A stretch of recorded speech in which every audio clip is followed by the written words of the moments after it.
We're here today at the Pennsylvania State Railroad Museum in Stroudsburg, Pennsylvania, and this is just a fabulous museum. The quality of the locomotives here is superb. Right behind me here is the 1223, which is a D class locomotive. The American class of 440 under the Pennsylvania Standard Railroad of the World is a D class. And I'll pull that away here so you can see it. And that at one time ran on the Stroudsburg Railroad, which is right across the street here.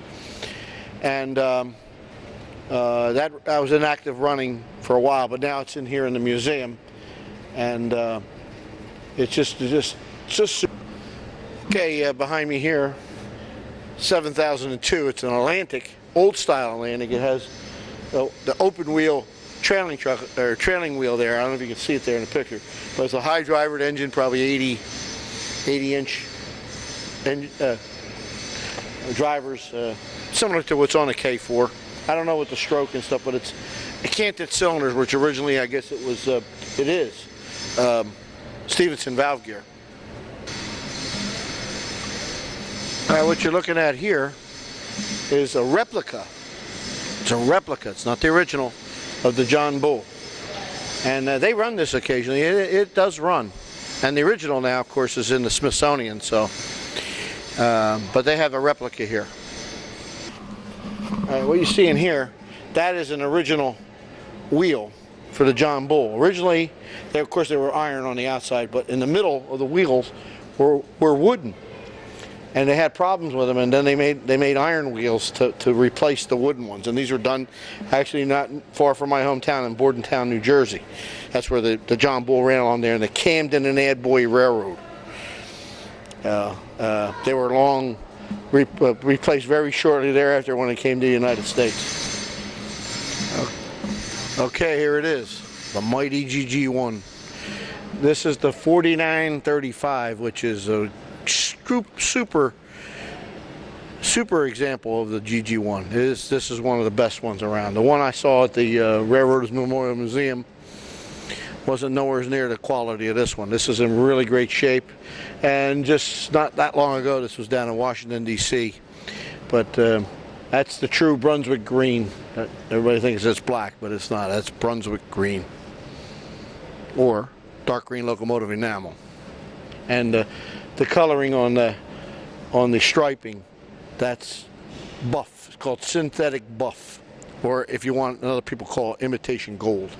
And of course, the red keystone up there, it's called toluidine red. And these colors are important to get the right look. I thought I'd get a long shot of the GG1. It's a long locomotive. It's 80 feet, 40.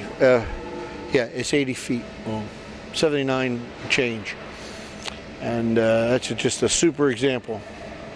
Love to build one 1.5 inches to a foot scale. Be great. Behind me here is what's called an air brake instructional car. Now, the Pennsy had about 6 of these, and inside here they have a complete set of air brake equipment, and they explain how it works for instructional purposes. And it has the actual working brake system in here, and this could actually brake the train while they were running it to show how it operates and how it brakes. And this would be a mobile classroom basically.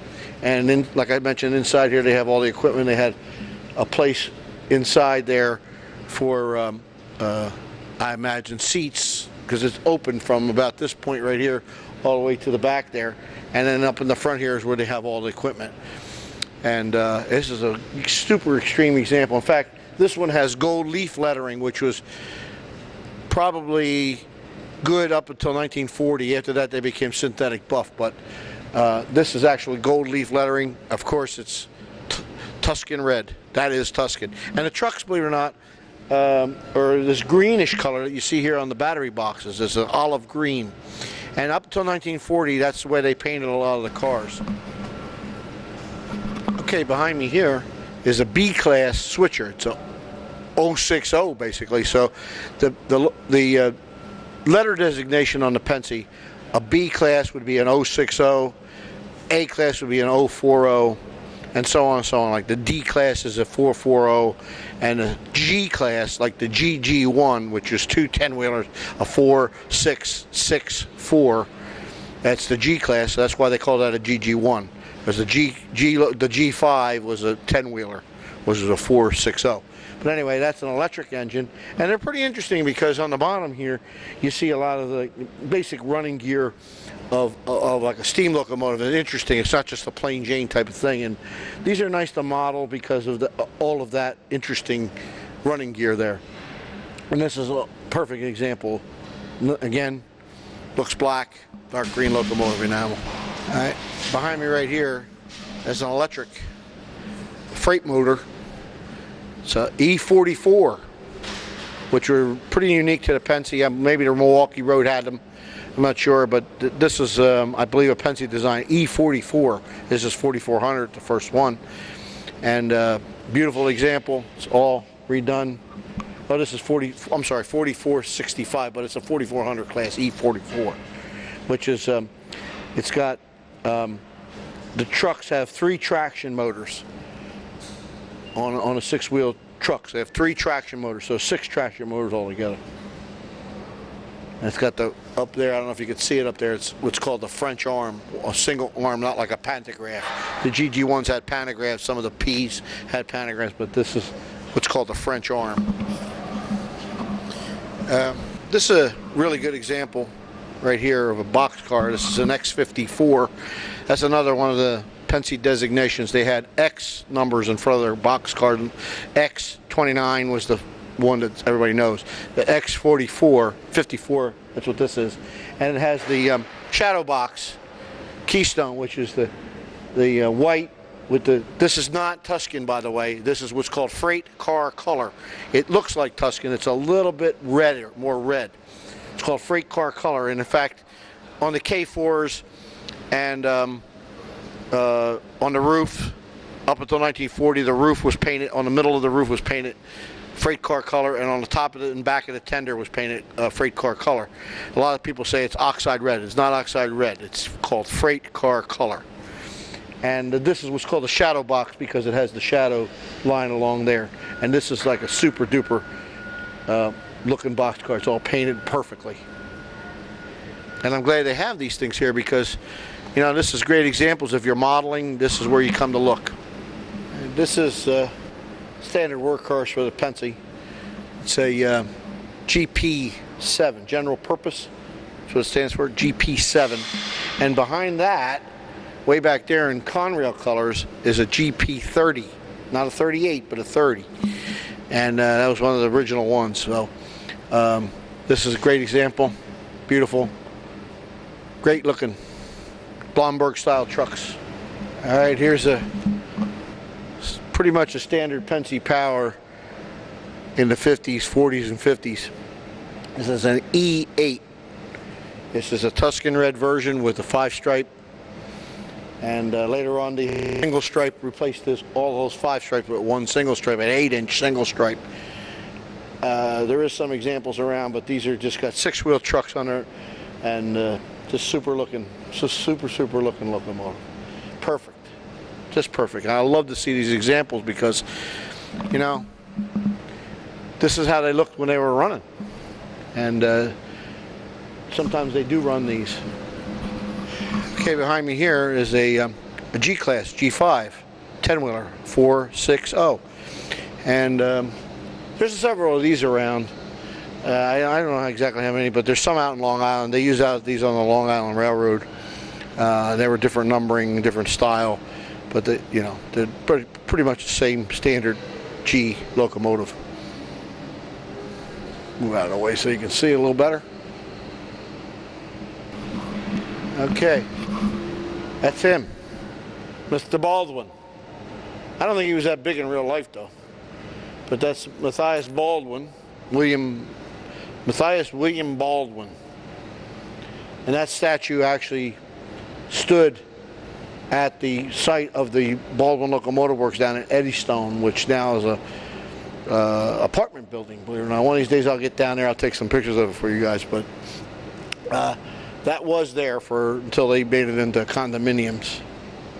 And across the river, across the railroad from the Baldwin executive building, the office buildings, is now airplane factory. Forget what, there's whatever, they make airplanes over there. That's the B6B we talked about.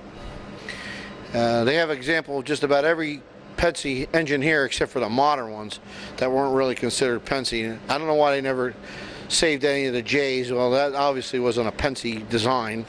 And the T's, they never saved any of those. Q, some of the really big engines, they never saved any of those, but the classic locomotives they've saved. So this is a B6B.